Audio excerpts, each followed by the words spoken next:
Trent Alexander-Arnold, of course, had his debut. And it was a quiet, safe performance. Only got to 65 minutes. Here are some of his touches here. And some of the things we generally love of Trent here. I think 3 of his long balls were successful. That one wasn't. Maybe a few early nerves. But here, good bit of defensive play. Something that's always a talking point when it comes to Trent. Able to sneak in there and get it done. And trying to keep the ball, trying to create things. This is a great moment that leads to the goal, Julie. Yeah, in quick transition, which is really... At the end of the day, whoever is on the bench, what they're very good at, and they get a bit lucky because Gonzalo kind of fluffs the shot and it still goes in. But those kind of passes we use for trying to hitting them properly. Koulibaly read that one really well. Yeah. And we see him in midfield already, which is the idea. We get that. He was doing it at Liverpool a lot.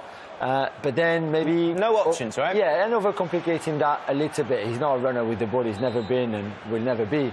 But yet, when it's about pinging those balls, it usually works quite well. It's just tonight, and again, this afternoon, he needs a bit more time. But this is probably where he can be the most beneficial to this team. This long diagonals there towards Vini, to switch the play quickly and then have him one-on-one is something that they could work on. Absolutely. And another little pass here, which is quite nice. It's kind of the areas that he's going to get into is going to be an interesting one, which we're going to touch on in a second, and how Trent can triumph at Real Madrid. And I don't think it's all down to him, but there, just a little bit kind of clunky, maybe a bit rusty, maybe a bit jaded, and 65 minutes, and off he came. We're going to debate Trent a little bit more in a second, but let's talk about Al Hilal for a second. First game, of course, for Inzaghi, stepping into the head coach role there. And let's play the same game, shall we? When we're thinking about Inzaghi, what principles are we expecting, Cormac? Yeah, so he's another manager that's seriously impressed over the past few seasons, especially with Inter. I know he had a difficult end of the season this year.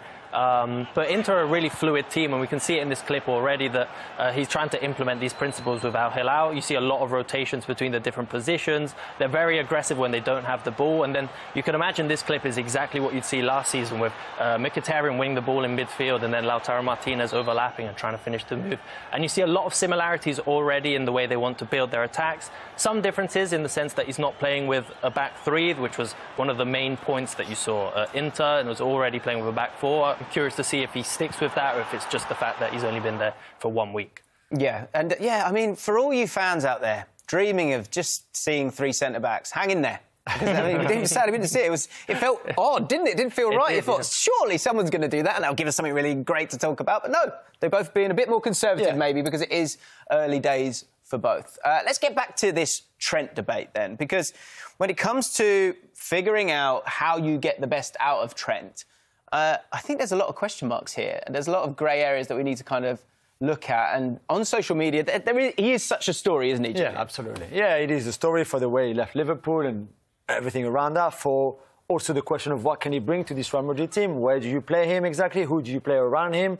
We knew the relationship he had with Salah was pretty special at Liverpool. There's not really a Mo Salah right now in this Real Madrid squad.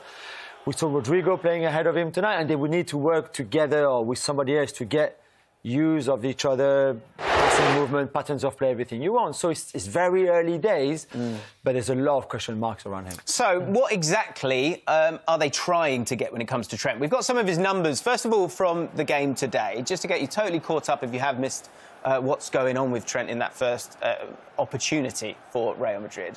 And it was one where, in terms of those key stats for him, let's have a look at it here. You can see touches, 57, passing accuracy, 89%. Key pass is just the 1. Successful cross is just the 1 from 5 attempts. 1 dual 1 from his 5 attempted. Didn't actually make a tackle in this one.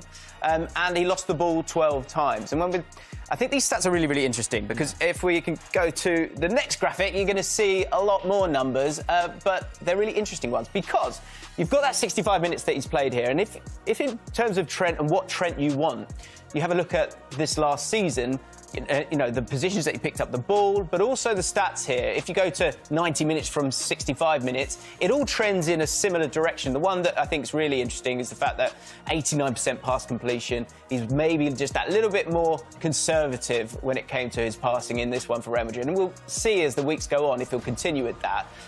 The 21-22 season was his best season. That's when he had 12 assists. And from there, you can see that jump. 95 touches, 3 key passes per game, so many more completed passes per game. Same amount of pass completion, but look at those crosses. 9 crosses, and then 3 will be successful. And possession lost, bumped up a lot. And that seems like a bad stat. But the point is, at Liverpool, he was the main man. He was the guy. For Real Madrid, there's a lot of main guys. So how on earth do you get those Trent numbers for Trent at Real Madrid as opposed to Liverpool, Corbin?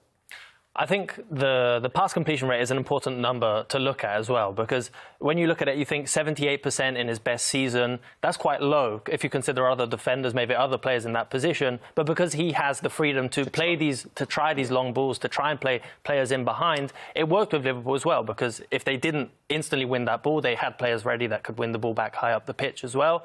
And I'm curious to see if that same dynamic works at Real Madrid as well. Obviously, you have great midfielders that are aggressive at winning back the ball, but will they be able to do that with the same consistency if Trent is allowed to push forward and play these balls into the box? Yeah, I think there's a lot of questions on that right-hand side. Yeah. And the midfield as well. We've spoken about how kind of passive they were, which seemed odd. You had Tchouaméni in there, you've got Valverde in there, Jude Bellingham on the left-hand side. Valverde's going to be quite integral here because he's much better than Jordan Henderson, but there's maybe the opportunity for him to do some similar things because of the stamina and the ability to run, the ability to read the game as well as he does.